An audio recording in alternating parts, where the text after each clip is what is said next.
What do you mean? Oh, like very easily. You could like. I don't think it's unreasonable just to say that it takes 2 seconds to say, okay, I disavow that. Yep. Where's Trump's? No, yeah, and then they go, we're not talking about that right now, and then they just go to the next tweet of another leftist. Like I've seen this happen on show They after show. would. This is why I'm No, asking I you. I totally know get in that. your head, so to go Yeah. onto a show saying I need to defang myself or take away my weapons when he's fabricating a worse position for me than what I actually have. Like, why would I even entertain that No, I don't conversation? think in a very simple.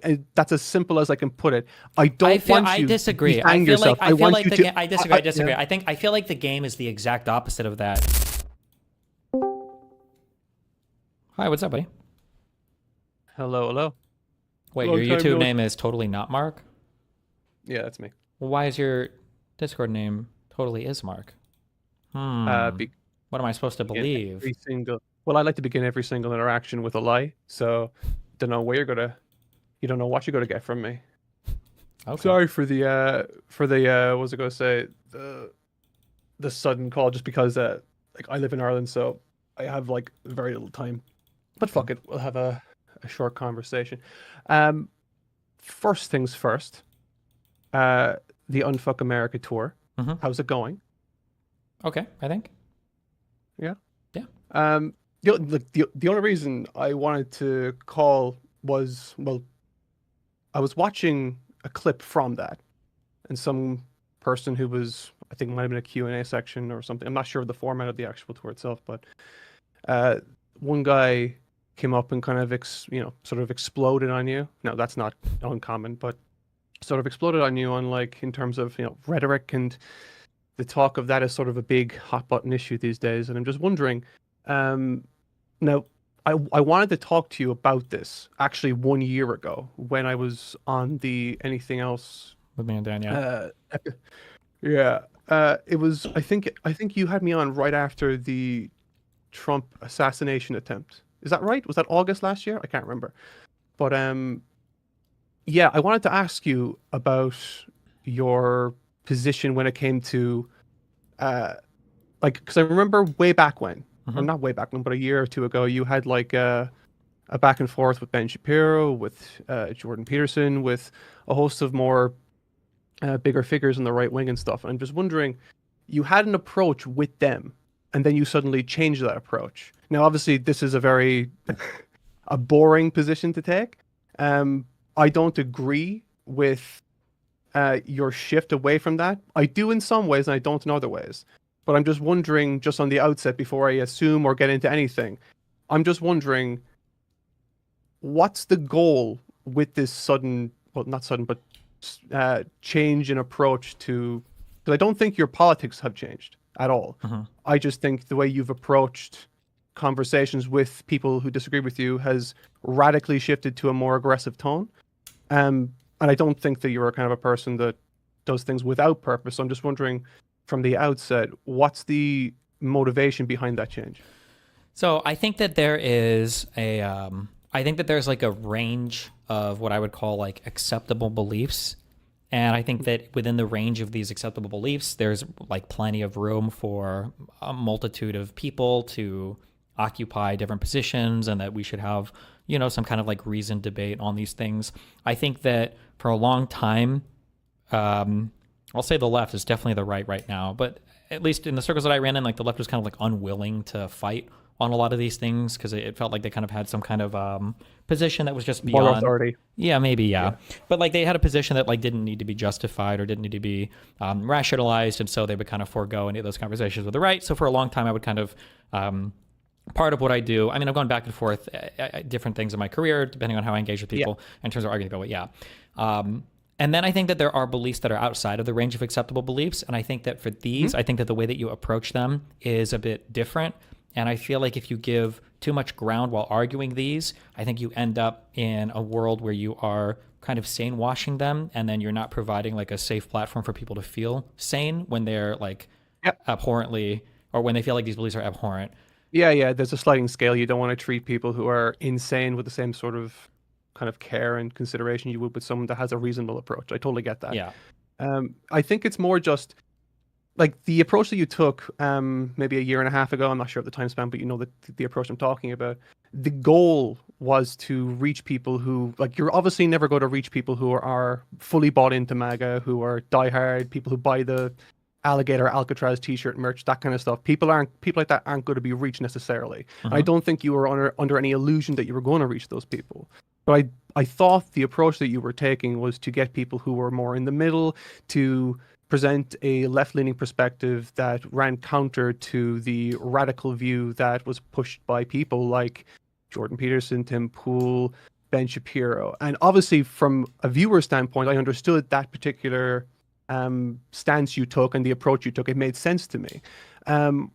Since then, there's been like a big shift. And obviously now, I'm not saying what people like I've seen people on the left who are, you know, really being, you know, overly, like on the Piers Morgan show, you have people that are like disavowing while not holding their feet to the fire kind of thing. That's not what I'm getting at. I'm not looking for that. I'm just kind of wondering what's the goal of this reaffirmed approach, because I worry. So the goal right now is that I have to provide some like level of sanity for people that watch me, and then I have to energize the people on my side of the political aisle, and then I have to put out like a message. Hopefully, this is all at all points. I'm going to put a message that I feel like is morally acceptable, I guess. Sure. So like, my go-to are always rape analogies, I guess. But like, imagine there's like a debate in society where should women, you know, work, or should we be hardcore encouraging women to stay at home and not go to college and to be like housewives?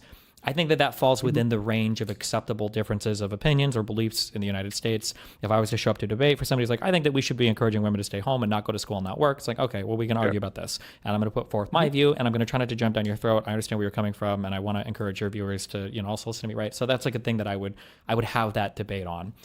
If there's somebody whose viewpoint is so out there, and they're saying like, and I always have to meet somebody somewhere where they're at, and somebody is talking about how like, oh, I think that you should be able to rape any woman you want, and then in order to meet them in the middle, I have to be like, okay, well, like, shouldn't you at least like use lubricant that's before ridiculous. you I rape don't somebody? think, But I think that's where we're at for politics.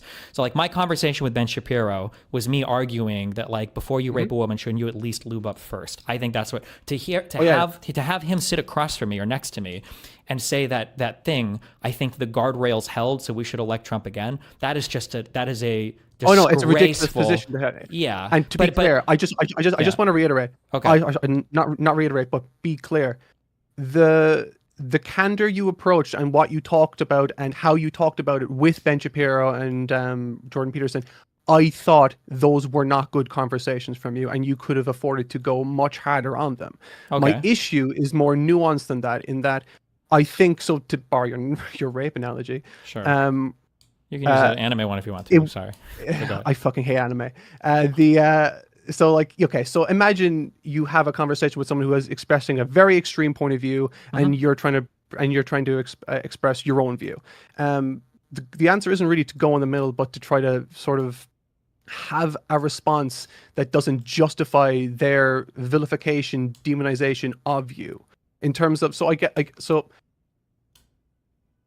Piers Morgan has a preconceived view of who you are and what you stand for, and he wants to put you in a box that can say, this is what the left is like, this is how terrible they are, look what they are, this is him, this is the poster child for it, blah, blah, blah. It gives him ample opportunity to justify his position in that. I always thought that the strength of your prior approach was taking that weapon away from them. Yeah, but okay, so this is, wait, so real quick, with regards to the Piers Morgan thing, I legitimately believe that this is a form of, this feels like a form of like actual victim blaming / like abusive dynamics, is where one side will do something. I'm not saying you're necessarily like the creator of this or whatever, but it's where you have this idea of like, you have to conduct yourself in such a way that is beyond any sort of criticism in order for the other side to have no weapons to use against you. This is like a battered housewife of, you know, the drunk husband comes home and she's like, if his food would have been better, if the home would have been a bit cleaner, if the kids would have been a bit calmer. Like, my position on Piers Morgan, my position is not a It's totally controversial. rational. Yes. Yeah. And it's not even the same as, because they say, well, why don't you be better than the other side? I am better than the other side. My position is the other side should disavow violence, and then we all disavow violence. Their position is the left should disavow violence, and we will never disavow violence, right? So to go onto a show saying I need to defang myself or take away my weapons when he's fabricating a worse position for me than what I actually have, like, why would I even entertain that conversation? I don't think you should. So okay, this is the distinction. Well, and then I hope I. Here, before you make this distinction, let me just say this too, and then you can keep this in mind, okay? Because I really do welcome better rhetorical tools, okay? If you can show me a single example in mainstream or alternative media where somebody on the left has disavowed violence and then the conversation has moved on to why won't the Republicans disavow it, I would probably switch almost immediately to that person's perspective. I haven't seen one example of that. But okay, so go ahead and give your... Yeah, so like my response to that, okay, so I don't think you should have defanged. That's not my point. I want you to be, so like, again, this is the direction that I would ideally like to push in isn't to be a recreation of the Stephen that kind of argued against Ben Shapiro or the version of Stephen that is going against Piers Morgan modern day. It's sort of somewhere in the middle. I'm not looking for you to absolve or try to, acquiesce to every single thing a person says just because they are so far gone that you need to accommodate everything they do. That's not what I want. What I would specifically like you to take them to task on everything that they're saying, but also not give them a reason to... Okay, so look, just to back up. I found you in 2016, 2017, right around the time where there was like this big influx of right-wing commentary that was coming in, that was providing this new age point of view that was sort of trendy at the time. I wasn't like a big fan of that stuff, but I was young and I was watching it and whatever, but I wasn't politically active. But one question that always hung in the back of my mind was, why is there such a massive preponderance of the population that supports the other side when everyone here in this new wave so clearly favors this one? And then I found your channel, and what I found that you offered was a well-researched point of view that was not reactionary, but one thing that set you apart from everybody else was you had an extraordinary ability to explain yourself and your thought process and positions well. And I think that's a very rare thing. And it's an incredibly important thing these days. But I mean, I don't think that's been lost. I can still do that. But the other side is not having any of these conversations. Exactly. I'm not saying it's lost. You're the exact same. But like, I should probably say, I should have said at the forefront of this conversation, I don't think your politics or the tool set that you're occupying the spaces online with have changed in any way discernibly at all. A lot of people call you out on that. I would never, because your politics is very much the same. Or at least it seems to be the case for me, from my point of view. But what I think is often overlooked, and I'm not sure if you've overlooked this or not, I don't think you have, but like, are you familiar with like the level of literacy in the United States and what that means broadly? That it's pretty low right now? Well, a number that gets touted that is wrong is 54% of the population is like functionally illiterate, which is importantly different from actually like absolutely illiterate. But that's wrong. The actual figure is somewhere around 28%, which is still astonishingly high and shouldn't be that high. But what's concerning about it is that in the last 7 or 8 years, it's risen by like 11 or 12%. And I think that could go a long way to explaining why things feel a lot more tense, radicalized, why it's harder for people to communicate with each other. Because of like one feature of, and I think you've experienced this as well, in conversations, either in real life or over Discord or whatever, a phenomenon that you often encounter is a person's inability to contend with a hypothetical, even though you might think it is, self-evident what you're doing with it. A person who isn't functionally literate, able to abstract at a college level or something, isn't that what the functionally literate or literate? Well, no, that like okay. If you're talking about people who have college level literacy, you're talking like 12% of the population, which is again. Wait, when you say that, what does that mean? Sorry, 28% functional illiteracy would be some like 6th grade or under. Okay. sixth grade or lower. So like it's when you look, it's like let's say for argument's sake, you're reading a paragraph or a passage in a book or whatever, and you're asked yourself, can you outline the themes, the story, and the progression of the plot? A person with a sixth grade understanding or lower can only really hold one piece of information contiguously throughout the piece. Whereas a person who's reading at a college level can take many forms of abstraction, like what's the author's voice, what's the narrator's voice, what's the purpose of the theme here, the placement within the story, blah, blah, blah. This is specifically narrative. It's actually why I cover narrative on my channel. It's the leading reason. Okay. But when you're looking at the broad population, and there's an ever increasing amount of adults, by the way, adults that make up this 28% that is growing, I don't think they're capable of, quote unquote, doing their own research. And just to tie this back into my broader point is that I think what I'm asking is incredibly unforgiving for you specifically, just because it's putting a lot of onus on you, but that's only because I think people like you are the only ones equipped to take on that burden. And what I mean by that is that you have an ability to take very abstract concepts, do all the research for them, and not be reactionary, and then explain it very well in a way that people can easily understand. Okay? That's very valuable. Trump, on the other hand, is someone that will live by slogans, and it's why he's so successful. He tells people, this is bad, this is good, I'm going to make it good, I'm going to make it bad. Or Biden made it bad, blah, blah, blah. Very simple concepts, very easy for people who have a low comprehension of the English language to understand, to follow. It's an easy thing.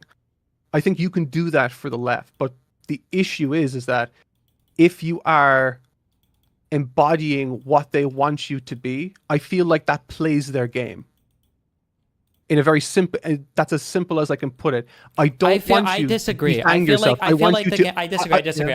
like the game is the exact opposite of that. But I feel like people have been mind fucked into thinking that is the game. I feel like the game is, if I call you a thing, the game right now, the conservatives do is they're going to call the left a thing, and they're going to pray to God that the left tries so hard not to be that particular thing, while the right embodies that thing.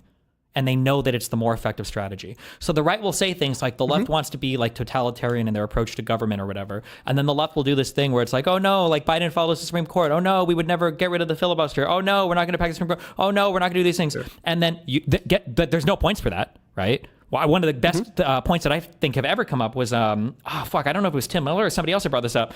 After the conservatives stole a Supreme Court pick from the Democrats, did faith in the Supreme Court go up? Do people in this country on the right have a higher faith in institutions every single time the left lets the right run them over on some bullshit? It's never happened. They don't get any credit for it at all, but they still keep trying to play that game. And I think that's exactly what conservatives want. Conservatives want them to keep playing that game, to continue to cuck out, to continue to be nice and gentle, to continue to apologize for everything, while the conservatives just go as hard as they possibly fucking can. Like, one thing I'm going to talk about today that I just think is absolutely crazy, and nobody else in the media will talk about this on the left or the right, but like this recent church shooting, I think is like it's one of the most like one-to-one lines that you could draw of any shooting ever in the United States, to where a white Mormon killed Charlie Kirk.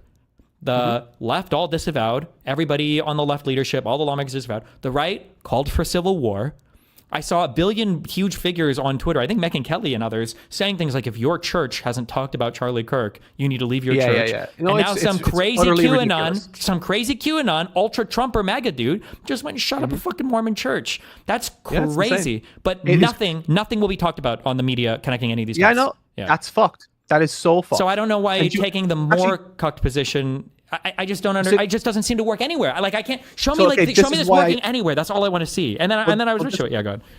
Well, this is kind of why I wanted, this is why I kind of began the conversation by asking, what's the goal of this new approach? Because the goal with the other approach was obvious to me. Maybe it's just less obvious to me what the goal is with this one. Because the goal of the new approach is what I see. What I see in reaction to the approach you're taking is a vilification of you that I think is unjustified by people that could otherwise be more centrist or easily brought over to your side. Now, maybe I'm seeing a skewed version of what's happening, and I hope that's the case. So like, yeah, I just be curious to see Okay, what the. I'm okay being yeah. a villain against these people on the right now. I will be a villain, and I should be seen as a villain because these people are fucking crazy. Okay, they are my villains. Okay, and rightfully so. Okay. I think that the thing that goes missed a lot is people tend to identify with the media that they consume, the figures that they watch. Like you feel some kind of like personal buy-in. That's why in the past, when I would debate people on the right, if people would see me smash their favorite content creator or have like an amenable conversation with them, they'll be like, oh, I'm, when you made that guy look dumb, it made me feel dumb. Or, oh, when you were nice to this person, it made it feel like you were being nice to me. And so people come over. I think there's this huge swath of people. I'm basing this just on emails I got in that No Kings protest. I think there's this huge swath of center-left people that feel like they literally have no voice and no spokesperson. That they're sitting here watching the country going, what? I definitely think that's true. Yeah, I think they're sitting here watching the country. It seems like it's going in a very weird direction. You've got Hakeem Jeffries out here on his knees for fucking Eric Adams, one of the biggest fucking losers in New York mayoral history. Okay, almost up there with Giuliani, not quite.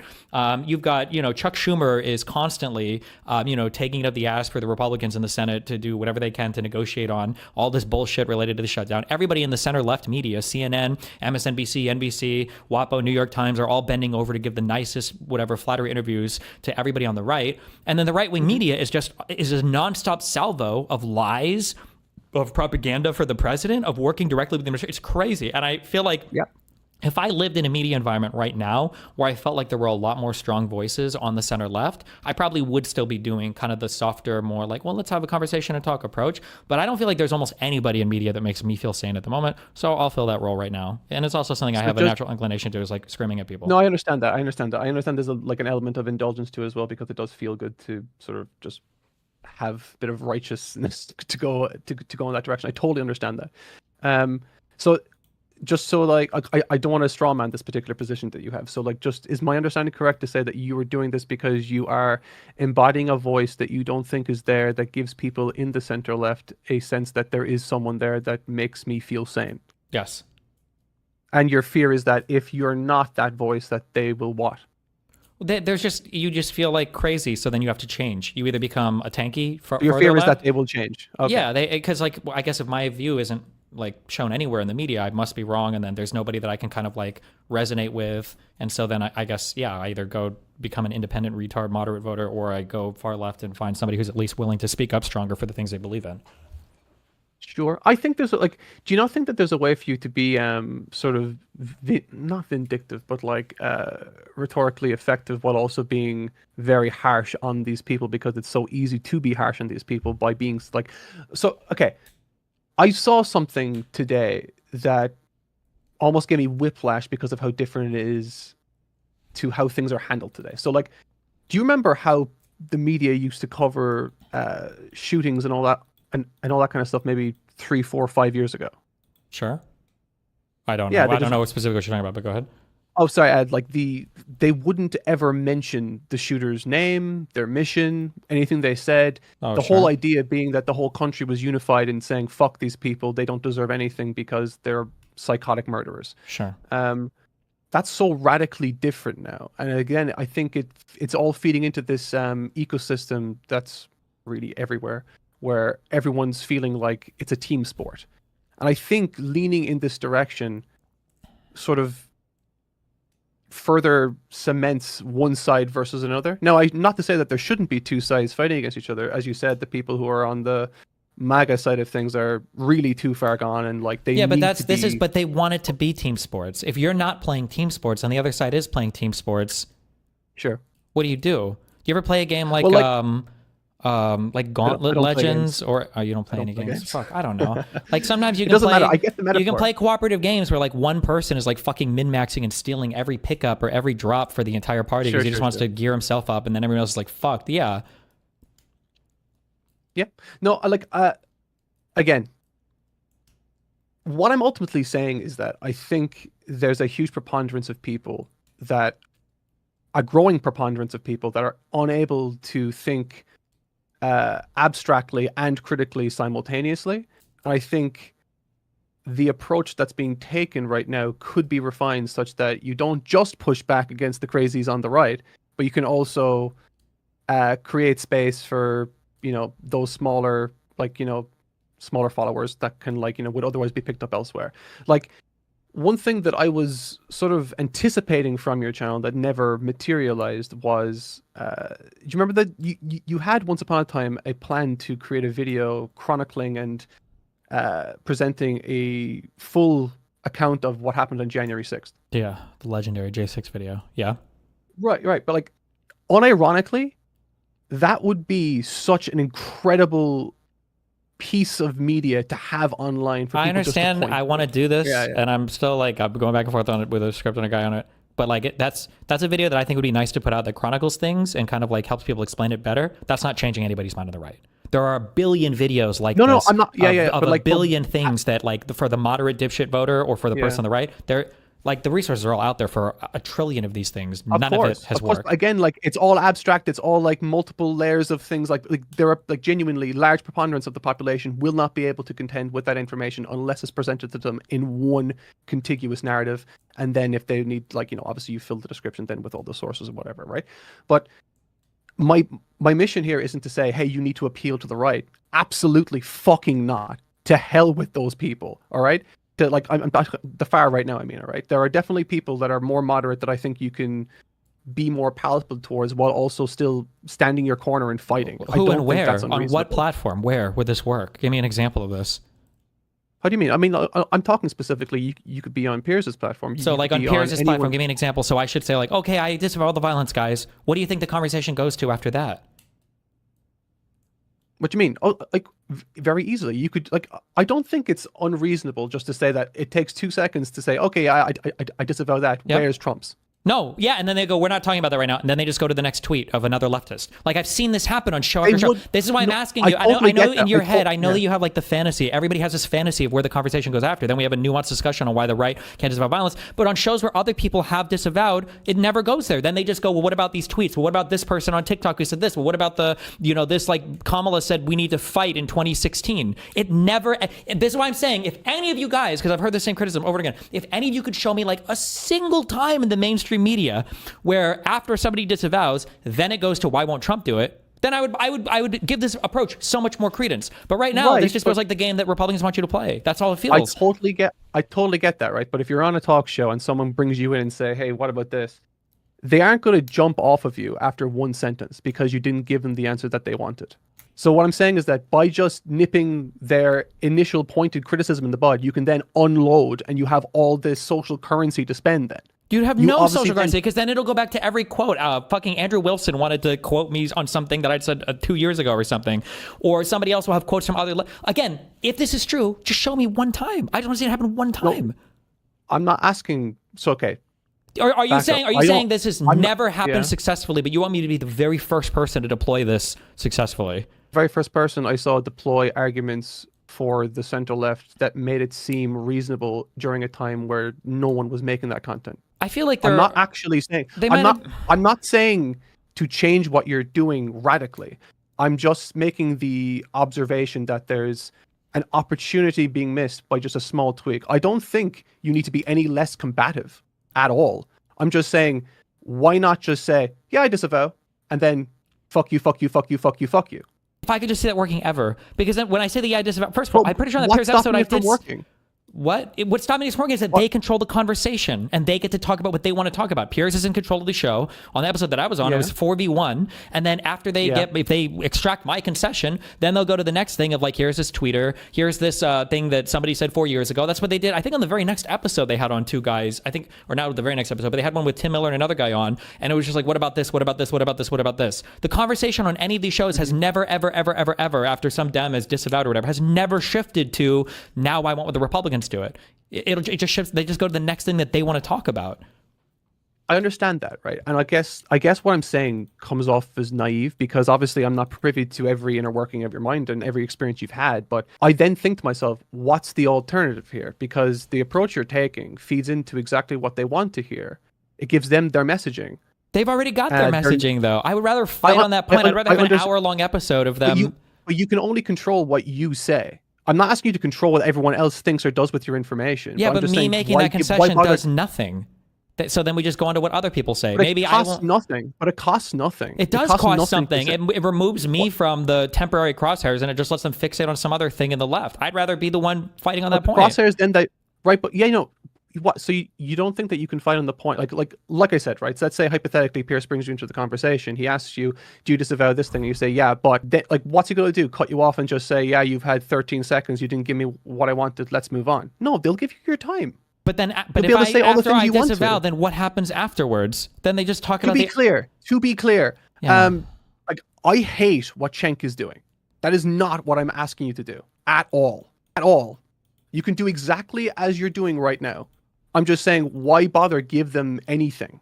Because what you're doing is giving them what they want. Why bother doing that? If this is what they want, then why are they asking me to disavow? How is that not what they want? Well, no. Don't you think they want to hear the left disavow? But, and I don't want to be used as a token for the next guy they bring on. Well, even Destiny disavowed violence. Why can't you? well, what's the alternative then? The alternative is, I think, like, the president of the United... As in, there are some points that are worth I'm not fighting going to for. disagree with you here. Yeah, but I also think there's like points that are worth fighting for where like if you have to make so many concessions, it's like, what the fuck is even the point at this point? Like, why am I on a show with a bunch of people who can't admit that I think it is unreasonable for you to have to do this all the time for 100% sure. But as I said, there are some people that are unequipped to be able to do the things that need to be done. And I just get the feeling, right, that if those things aren't dealt with, it's only going to get more extreme, more severe, and it'll just get worse and worse and worse. If everyone has their foot in the gas. Yeah, but if I do this thing, it's also getting worse and worse and worse and worse. Me disavowing right, but doesn't... at least then you can say that you're not contributing to it. Do you think you're contributing to it by taking a different approach? I think that you contribute to it by disavowing on one side and allowing the other side to ramp up the temperature indefinitely. I think that contributes to it more. Why can't you just... Yeah, right, but I mean, like if you kept your approach the exact same way as it is, but just took away their ability to say, "Ha, you didn't disavow, you're a demonized, you're a shit person." I don't see the downside to that. The downside is that it just looks again like a one-sided disavowal. No one on the right will disavow anything. You can still get the left to disavow over and over and over again. And would that make them look unreasonable to people who are sitting in the middle? Well, but clearly they don't look unreasonable, right? If Trump won a second election, they don't seem to be looked at as being very unreasonable. No, I get that. I mean, I think the last time we spoke actually about the election was over food, and you were very certain that like Trump was going to lose, and I totally get the idea that was I very certain that Trump was going to lose. Well, that was what you came across. You could have been memeing, I don't know, but okay, because I don't think I've ever I think the odds I gave were always like 60-40 or something at best, or something, or 65-35 for Kamala. I misinterpreted then in that case, but like I don't know. I like, given the way, like, just especially you're doing like this tour around the United States, right? And you're meeting all these different people that are screaming in your face and whatever. That's fun, but like, I don't know. You're right 100% in saying that like I'm putting an unreasonable amount of responsibility on you that should otherwise be going to the people that are being demonstrably unreasonable. That's 100% true. Here's a question. Yeah. Let's say that the Republican Party continues to shift, and now we're at a point to where all of them are race realists, okay? And before I go to discuss black crime or anything on shows, they need me to say, I need you to admit, Destiny, black people have the warrior gene, and they are at least slightly more genetically predisposed to crime than white people. Is that a concession that I should make before I move on to the next part of the conversation? No, but I can tell you why. Why? So what you just said there is objectively untrue. You can't... Like, to be honest, I don't know. First of all, I don't even know 100% what the genetics answer is on that. But let's assume that it was. Let's assume there was an element of truth to it. The warrior gene. Well, that's like the retarded conception of it. But the idea that some people, some clusters of genetic things might be more prone to violence or testosterone or whatever else. But my point is that like that's an objective claim. Someone's asking you just to say, hey, do you think it's bad that this person died? I don't think that's an unreasonable position just to say, yeah, I think it's bad that that person died, and I think who did it was a shit person. But that's not what they're asking. They're not asking, is it bad that that person died? They're asking, do you feel guilty for it? That's what they're asking when they tell a left person to disavow. Okay. They're saying, this is partially your fault. Do you actually take responsibility for this and apologize? That's what the underlying ask is. In that case, then answer it in the way that I just did. Like, what they're asking is, do you disavow? You say, I think what that person did was horrible. I think that person didn't deserve to die. That's not giving them what they want, but it's answering the question in a way that satisfies and doesn't put you in a box and then opens you up then to unload on them. Like, All right, sure. I can it try it. I'll seems- try it in the next. Yeah, I can try it in the next thing. Like, You don't need to. I'm just hoping. no, I mean, I will. trying I to, understand what you're saying, but it's like at some point, Yeah. like the rhetorical maneuvering becomes. It just feels so fucking retarded that I have a president who retarded. is 100% yeah, but agree. like retarded to a point where I don't want to engage anymore. I'd rather be a pro gamer, or I'd rather take my AR-15 and go to the range every day and get ready for the inevitable collapse of society than have to figure out how do I navigate this environment with people that are so unfathomably fucking retarded, and commentators that are so unfathomably committed to the fucking next Nazi uprising in the United States, where it's like, how can I do a thing to where I am appealing to people while ignoring every single inclination I have to attack because of how absolutely abhorrent and wrong their position. Like, it just feels so fucking ridiculous at some point. Like, It is ridiculous, and I totally agree and totally am sympathetic to the position that you're in. But as I said, the United States is, like, broadly, the rest of the English-speaking world, as far as I can see, has a real literacy problem. And if a person like you gives them a very easy talking point, then the people they that are always not have. I know able you to don't contend believe with me. that I know you don't Yeah. believe me, and maybe in a year or two, or somebody eventually. You keep saying this thing, and it's indicative of an underlying thought process, and it's so wrong. It's the victim blaming part. It's the crazy making part. You keep saying you're giving them a talking point. You're giving them a talking point. That's just not true. They always have the talking point. For some always reason, have the talking people point. don't understand that.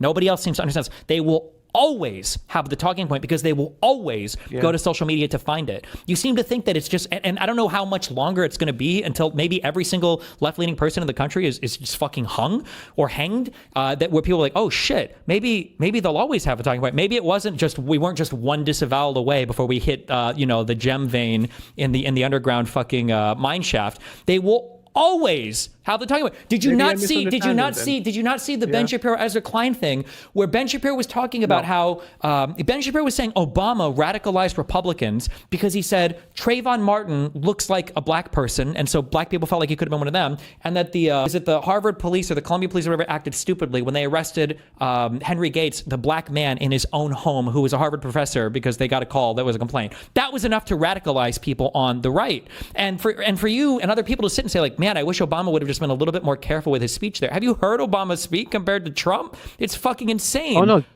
At some point, you have to be able to wait, stake out. Back up. Okay, wait. Let me just finish my point. I don't have any issue At one with point, you have to be able to stake out an aggressive position and fight for once in your life, to be able to fight on a point instead of capitulating on every single argument to these inbred fucking retards. You have to be able to do it on one point, on anything. Please, God. Go ahead. Sorry. Yeah, you're good. So just to, I worry that we're like talking past each other here a small bit, because I specifically don't want you to defang yourself in any capacity. In fact, I thought you could have gone way harder on people like, huh? I understand what you're saying. I hear the words that are coming out of your mouth. But in your mind, you're thinking that there is a huge amount of progress that could be made in some of these conversations if there are small concessions that I make.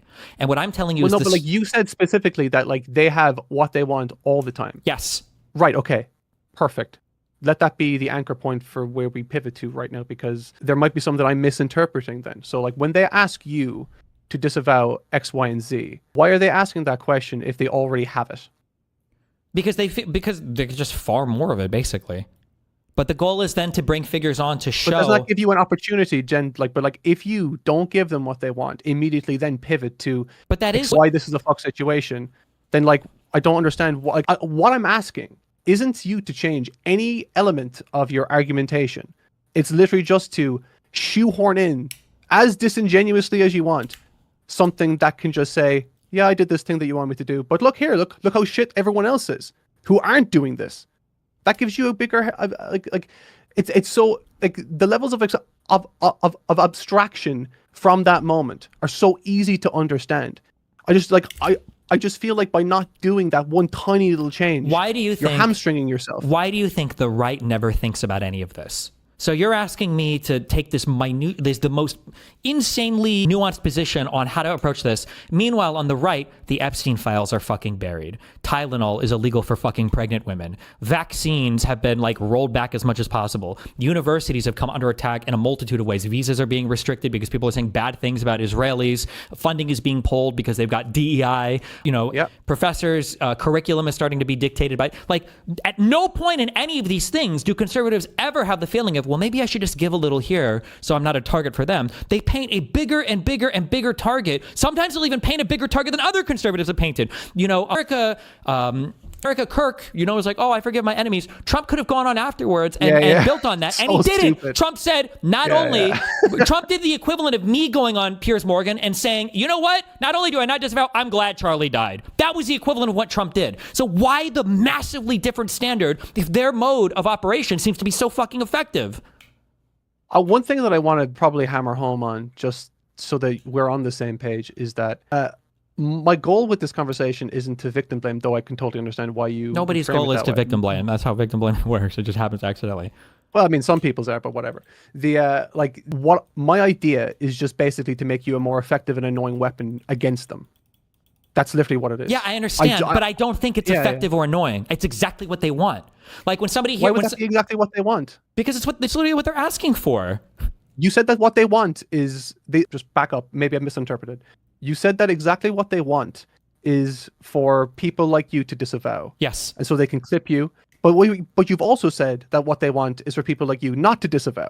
No, I don't think they want people like me to not disavow. Why? Did I say that?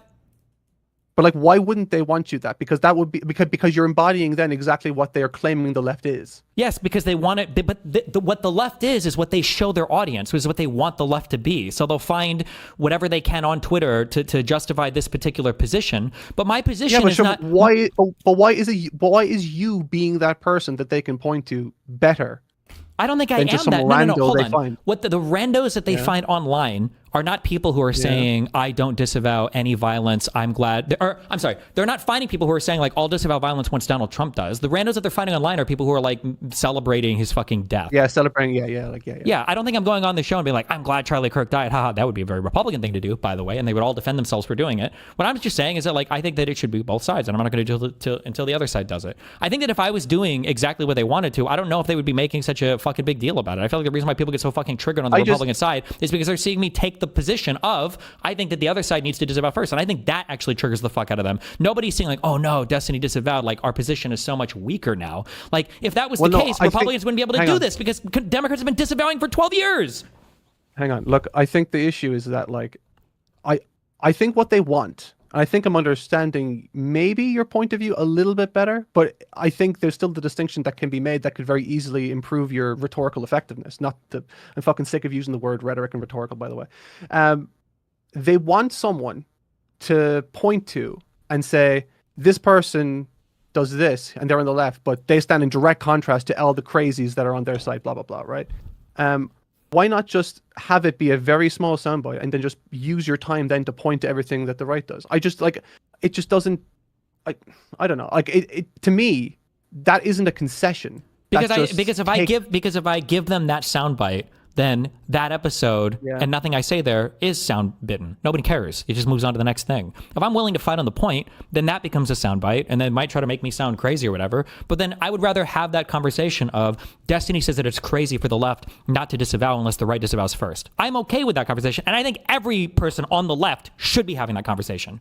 But disavowing and then moving to isn't the right crazy? Okay, no one talks about it then. Boom, that episode's forgotten. There are no clips. No one gives a fuck. That's gone. All that, you don't even need to be on a right-leaning show to have that point. Shouldn't everybody disavow violence? Right. You know, I agree. But in that case, couldn't you just say something like, you know, like Pierce could say, hey, do you disavow this? And like, you could say, I have. You don't need to do it there and then. I guess, but then what about, but then the next thing is like, oh, well, then what about this tweet that you made a year ago? Or what about what this other person says? Or what about what this then that gives you an opportunity then to kind of hold other people's feet to the fire for things they said X, Y, and Z month, a year ago. But they're never held accountable for it. I've done this on shows where it's like you tweeted about, you know, Paul Pelosi. I literally, it's not though. Look at the Dave Rubin thing. I literally was on Dave Rubin and I literally asked him, I was like, hey, well, what about the January 6th stuff for you? And then Dave Rubin immediately pivots off. Piers Morgan doesn't say fuck all about it. And they just move on to the next topic. You are never okay. Look, can we just I think talking about the Piers Morgan show is actually a good example of this. When you're on that show, you're never going to be able to get the rhetorical upper hand over someone who controls the pace of it, who will cut you off, who will dictate what's being spoken about. I think that's a losing battle. I think you'd agree largely that like you thinking that you can control the narrative on that stream is a reasonable. I mean, maybe you did. disagree. No, but I feel like putting up the fight gives other people the ability to do so a little bit more. Like, I think Mehdi, when he went to talk to peers, he might even mention my name about the firefighter thing. Maybe he was a little bit more emboldened, or other people online are a little bit more emboldened if they are at least seeing somebody else do it first. I think it does help. I think it pushes the conversation in a certain direction. And I would super rather have people fighting on aggressive points rather than the constant defensiveness of everything. I don't think you should be defensive at all. Just then why should I have to disavow in a time when the president of the United States won't? How is that not? That's a defensive position. Is having to say like, okay, yeah. No, it's not, because it actually opens you up to be offensive. It gets the bullshit out of the way that they want you to talk about, so that you can get in the way of them and say things that they don't want you to say. If that happens anywhere, I would love to see that happen. I just don't ever see that happen. Like if that, like that's it's the thing. Every single time that they come to you and say, "Hey, disavow this thing," like, yeah, okay, I already have. Just show me a time where somebody disavows and then the conversation moves to an aggressive perspective against the conservatives. I've never seen that happen in my life. If it ever happened, then I would change my mind on this. Well, you have your time on the show. Yeah, and I would rather have my time fighting on the points that I did on that Pierce show. You can literally. The thing that I'm saying is, like, if you add this thing to the start of your statement, they can't hold anything against you then. But okay, at least not. I mean, Andrew Wilson was literally bringing up like a tweet or a statement I made like a year ago, so we would have fought over that. I don't even know what that was in reference to. By anything, by the way, I don't mean that they can't bring up your past and all that kind of stuff. They'll always find something for you. But the box that they initially try to put you in, they at least won't be able to do that. And the effort required to circumvent that is literally half a sentence. I just don't see the downside. Okay. It also stops them from demonizing you. I don't know. If again, this hits like a billion times harder. If you could just at some point, just if you ever see this ever happening ever a single time in the media, just shoot me a clip of it. I would love to see it happen, because I've seen it happen the opposite way so many times. I feel like Mehdi would probably do. Does Mehdi disavow and then move on straight away, or does he just not disavow? Mehdi might, but I think it's because Mehdi is usually in more control of the platforms where he's on. Like if I'm hosting something, he's on Pierce, no? He's on Pierce. He is, but he's way more of an equal, I think, on Pierce than the other people are, especially because they have history. But like if I'm on a show that I'm controlling, or if I'm talking to you right now, I have no problem disavowing. I don't think anybody should be violent in this environment. I think it's fucking crazy. Obviously, but I don't think you're a bad faith. Well, not that there are no stakes. I just think that you're going to take me for my word, and we can have an actual conversation about what we should be talking about, and you're not going to use it to just like assassinate the rest of the conversation on me, right? Yeah. So I have no problem doing that here, right? And Mehdi doesn't. I'm sure on the shows that he does or that he hosts on. I don't know if I've seen him talk about this on Piers Morgan yet. I don't know if somebody has a link for it, but it just, man, I don't know. I feel like his approach would probably be something more akin to what I think you'd be quite good at. I think you could actually stand to be more aggressive by taking that approach personally. To be clear, the approach that I'm vouching for here is one that I would hope would yield an opportunity for you to be more aggressive, to be more effective, to be more scathing, and all that kind of stuff, all that good stuff that you enjoy indulging in, that people like watching. Like I think it just creates more space for that. Personally, I think that if that's the approach that I take, then I don't think that Elon Musk and Trump Jr. and the two different senators that tweeted the FBI, I don't think any of them would have made those statements about me. I think I'm missing. Just a bunch of crazy people on, I think it was a few Congress people, Trump's kid, Elon Musk, a couple, there were people that were doing huge tweets about me being a violent person or whatever. I don't think any of those people would have given me that attention or would have cared much if I would have just said oh yeah, I disavow violence. Why won't you guys? I think the conversation would have ended there, and then they would just move on to the next thing that you have to disavow. Because that's what every other episode I've seen is what happens. That's what happens.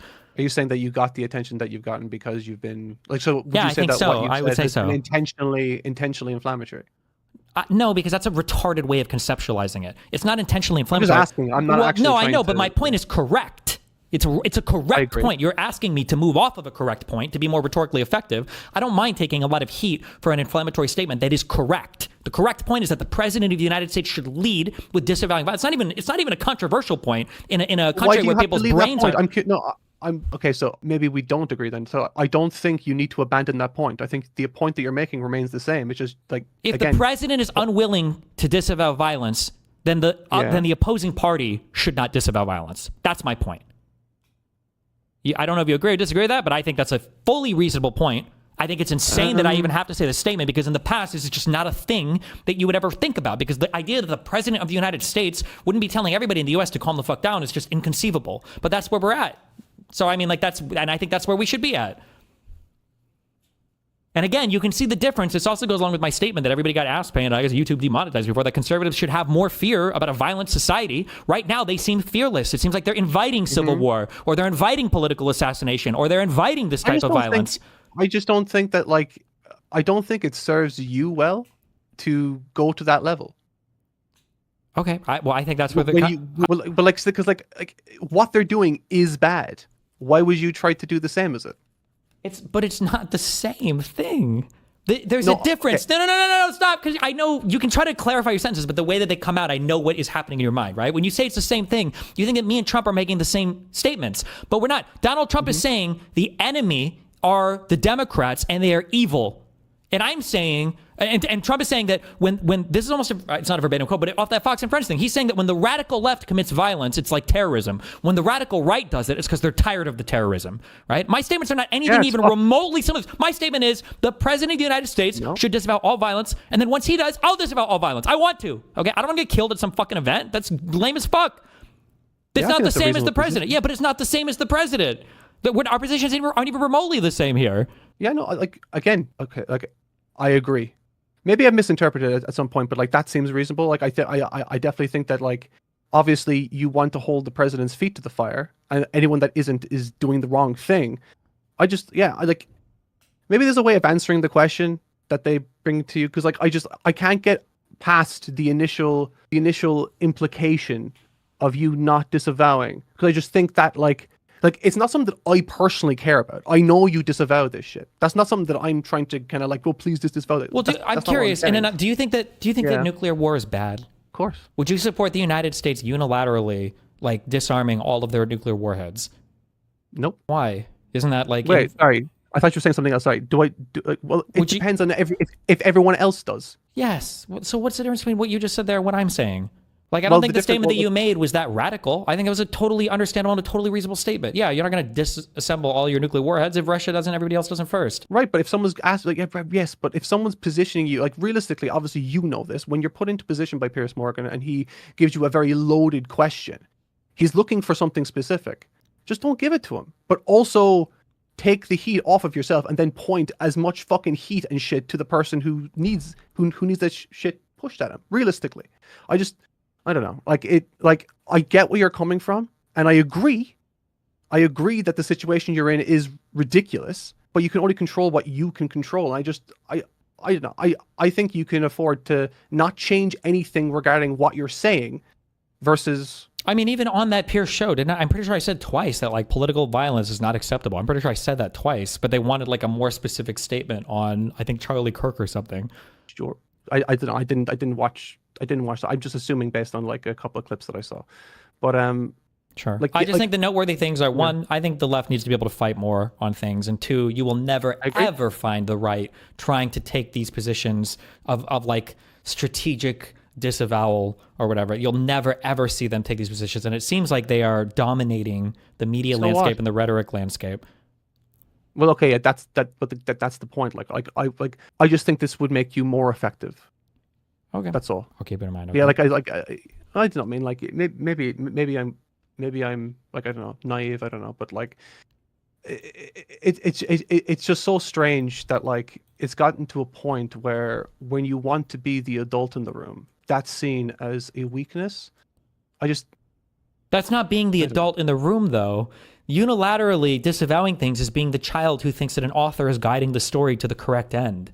Like, that's the thing, thinking unilaterally. That, like, sorry, repeat that middle part again. That one person in one side disavowing violence because that's some virtuous thing by the fact that they're saying they disavow violence. But I mean, like, you're the anime guy, right? Have you seen all of what? I use anime as a proxy to try to teach about narrative theory. Sure. It's like have you seen combat of literacy sure. kind of thing. You've seen Batman, right? Have you watched all of like Rurouni Kenshin? No. Fuck you. Okay. In every anime or in every superhero story, I feel like you're a bigger anime nerd than I am. Maybe. In every anime or in every superhero story, whatever, when there's some guy who like promises to never kill his opponents or he's got some rule like that, notice how the way that it's written narratively, there's always some kind of thing that bails the main character out and actually kills the enemy without him having to do it. It's always that way in Batman. They get locked up indefinitely by the police and they don't have to worry about him, or someone else shows up and kills the bad guy. But in the real world, it might not work that way, it's right? Yeah, in it's anime, I feel like actually you could argue maybe Spider-Man, although that's not really the same thing, where he lets the one crook go, but he didn't let him go for virtuous reasons. He did it because he's being an asshole. But like the idea that like if you don't kill some opponent and then he actually comes back and he kills a whole bunch of civilians, I think that people would view that interaction as being far less virtuous. And right now, there's this very naive virtuosity that's attached to this idea of like, oh, everybody just has to tell everybody to calm down and disavow. There's no virtue in that if the other side's not doing it. If anything, I would say that's a lack of virtue. You're engaging in a vice there where you're too weak or unwilling to take a stand against something that's clearly immoral and clearly not right. And there is no virtuosity, or there's no virtue. Is it virtuosity? There's no virtue in, there's no virtue in standing in that and saying like, oh, just keep turning the other cheek until they kill us all. LOL. I don't want you to do that. I want you to attack them. So how is that? Sure, but I'm saying that in the general conversation of like, the Democrats need to disavow. I'm saying that there's no virtue in continuing to disavow, and somebody that views that as being some like attack point, it's like, no, you're president. No, I don't think it's an attack point. I don't think it's an attack point. I just think it's a common decency point. But what is like think about what you just said? What is common decency? What does common mean there? It's something that the president specifically isn't doing right now. Yes, so both sides have to share it. It's not common decency when just one side does it. But for you to be able to present that contrast, that if I can do this, why can't the United States president why can't he do it? Barack Obama's done it. Joe Biden's done it. Kamala, every single large leader of the left did it. Why would it matter if I do it? It doesn't make sense. Because you're the one who's talking on these shows, not them.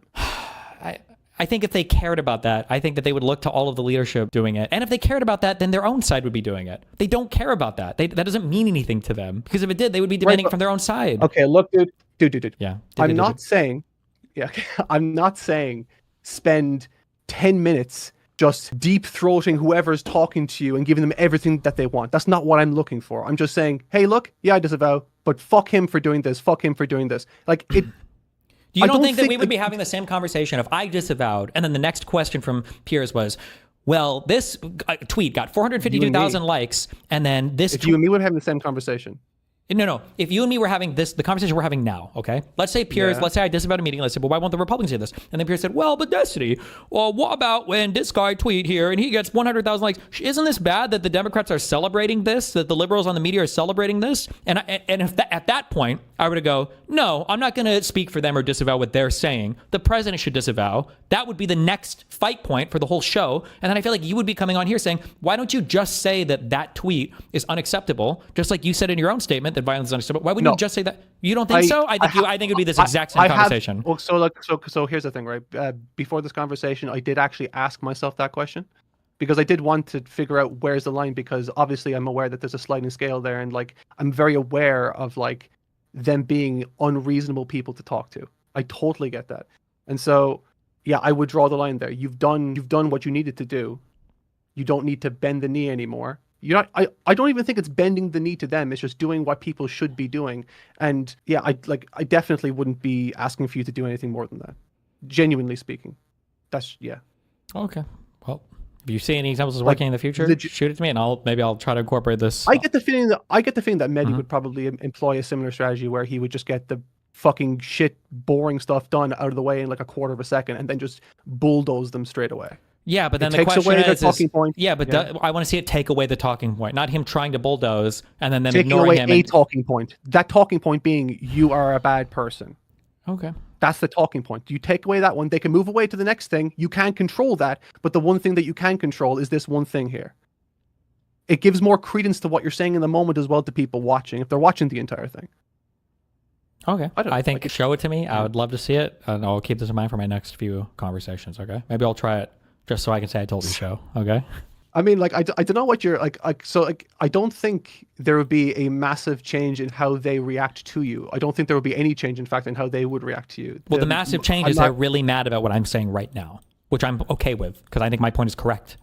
The only difference is if I move on to the next point, will I garner any attention trying to hold their feet to the fire, or will it just be another forgotten show, because then they move on to the next thing and we never actually talk about that? Right. I'm talking more specifically just about like capturing the people that are just kind of watching, that don't really know what's going on. I just think the more reasonable that you seem, the better the chance is. Really, that's all I'm kind of saying. Yeah, I don't think it makes me sound reasonable. If people are coming in, it doesn't make me sound reasonable though. It just makes me sound guilty. Like if somebody comes in and it's like, don't you disavow? I think that's I could, okay, if you want me to come, like, if you want me to message you something, a response that doesn't sound guilty, that doesn't, like, you like, the response that I want you to give isn't one that takes on guilt for what's happened, because that's absolutely not what should be happening. It should just be saying, yeah, that was fucked. Like, it doesn't need to be you taking in any responsibility for this. Fuck that. I understand that you don't have to say that, but I'm saying that any concession there, I think, is going to be perceived as, especially if none of the others, like if 3 people on the show are saying the radical left violence, the radical left violence, the radical left violence. Destiny, what do you have to say about this? I agree. All political violence is bad. It's bad. Like nobody should be getting killed for political disagreements in this country. It's not good. I mean, like, what is the? Well, I know that you and I agree on that. Obviously, I know, like, which is why I'm having the conversation. I brought in to have again. I appreciate sitting down to have the conversation, because obviously it's a very boring one. Like, the position that I'm occupying is really boring. But like, yeah, I don't know. I just think you could be more. I think if you did take that small tweak, didn't take on any fucking responsibility that you think they might be trying to levy onto you, and just move on, I think there's more room for you to be more aggressive and more effective, and to hold their feet to the fire. That's the only reason why I bothered to have the conversation, because I just think it would be a more effective approach. Okay. All right. Yeah. I love you. I appreciate you. Okay. Any other thoughts? Okay. Stay safe. Be careful. Yeah, later. Bye. So the thing I keep thinking about is, was it worth it to be happy for a little bit? Even though it ended up sad? Or would it have been better if the whole thing never happened?